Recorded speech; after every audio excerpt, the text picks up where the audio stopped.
You're listening to KSG podcast. This is a short, crisp, concise, exam-oriented, edited editorial for civil services aspirants. Topic for this podcast is Aryabhata to Gaganyaan.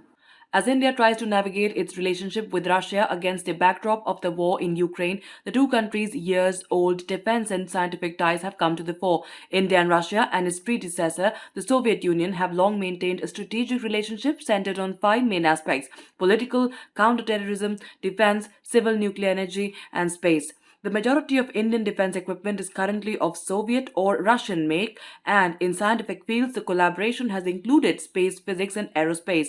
The partnership between the two countries developed after the 1971 Indo-Soviet Treaty of Peace, Friendship and Cooperation following escalating tensions with Pakistan and US support for the latter from the Eisenhower administration's decision to provide military aid to Islamabad in 1950s to President Richard Nixon's closeness with Pakistan President Yahya Khan during the 1971 Indo-Pakistani War.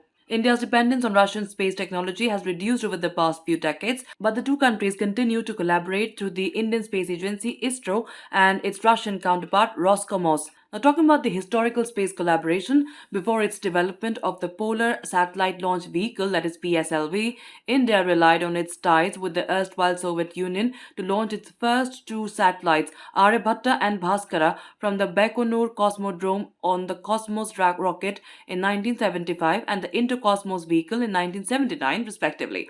Subsequently, Bhaskara 2 also flew on an Intercosmos in 1981. In 1988, India's first state-of-the-art domestically built IRS-1A remote sensing satellite was launched on a Soviet Vostok vehicle. IRS-1B followed on the same rocket in 1991. Following the fall of the Soviet Union, India continued to collaborate with Russia on space missions. India launched the IRS-1C on the Russian Molniya M rocket in 1995, the last satellite to be launched on a Russian vehicle. The PSLV had begun to become successful at this time, reducing non-heavy lift dependence on Russia.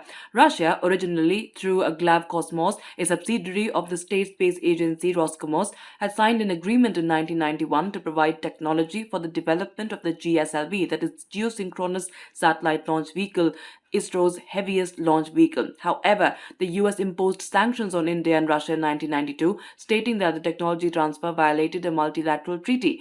Russia then backed out of the project, leading to substantial delays to the still ongoing development of the GSLV. The two nations have collaborated on interplanetary missions as well. Chandrayaan 2 was originally envisioned as a joint project with Roscosmos, with Russia developing the lander for the mission. However, when Russia said it would be unable to deliver the lander on time following the failure of the Phobos Grunt Mars mission in 2011 to 2012, ISRO developed the Vikram lander independently. Collaboration on satellite services includes ground stations in India that Russia is in the process of setting up to support its version of the American GPS, the GLONASS satellite constellation. India, too, plans to set up ground stations in Russia for its navigational satellite support, NAVIC. There's also an Indo-Russian joint atmospheric satellite program called YouthSat, a scientific educational program with university-level students participating from both countries. The first satellite, YouthSat, and the second, ResourceSat 2, were launched in 2011 from Sriharikota on the PSLV. The satellites contain both Russian and Indian payloads. Now, talking about Gaganyaan, India and Russia, as well as the former Soviet Union, have been collaborators in human space flight too. The first Indian to fly to space, Rakesh Sharma, did so in 1984 on the Soyuz T-11 rocket launcher with a Russian crew. The two countries are now cooperating on Gaganyaan, India's planned crewed space mission.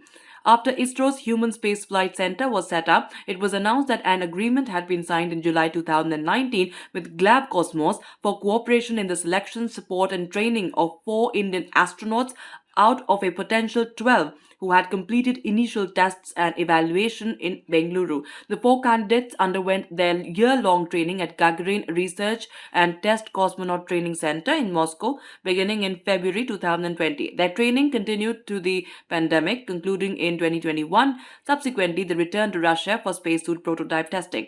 In 2019, ISRO also announced a technical liaison unit in Moscow to enable effective technical coordination for timely interventions on diversified matters with Russia and neighboring countries for realization of the programmatic targets of ISRO. ISRO ITLUs, that is technical liaison units, already reportedly exist in Washington, D.C. and Paris. Now, talking about the defense ties, it's estimated that nearly 70% of India's military hardware is of Russian origin. These include submarines, several naval warships, and the latest air defense systems. India's only aircraft carrier in service, INS Vikramaditya, is of Russian origin. Now, talking about the nuclear power, the Soviet Union supplied India with nuclear reactors and fuel when India was denied technologies and was hit with sanctions from the West for its refusal to sign the Nuclear Non Proliferation Treaty, that is NPT, which New Delhi sees as discriminatory. In 1988, the Soviet Union agreed, allegedly without an official deal, to build two nuclear reactors at Kundankulam in Tamil Nadu.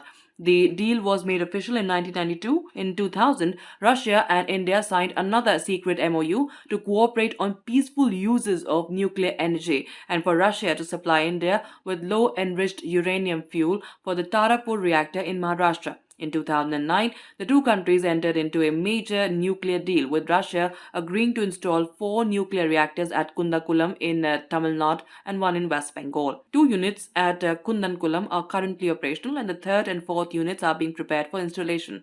Russia is also aiding with the ongoing construction of the fifth and sixth units. That's it for this podcast. Thank you so much for listening. To join KSG India courses and to crack the ICE exam, visit ksgindia.com. You can also get a PDF of this podcast on ksgindia.com. Thanks for listening.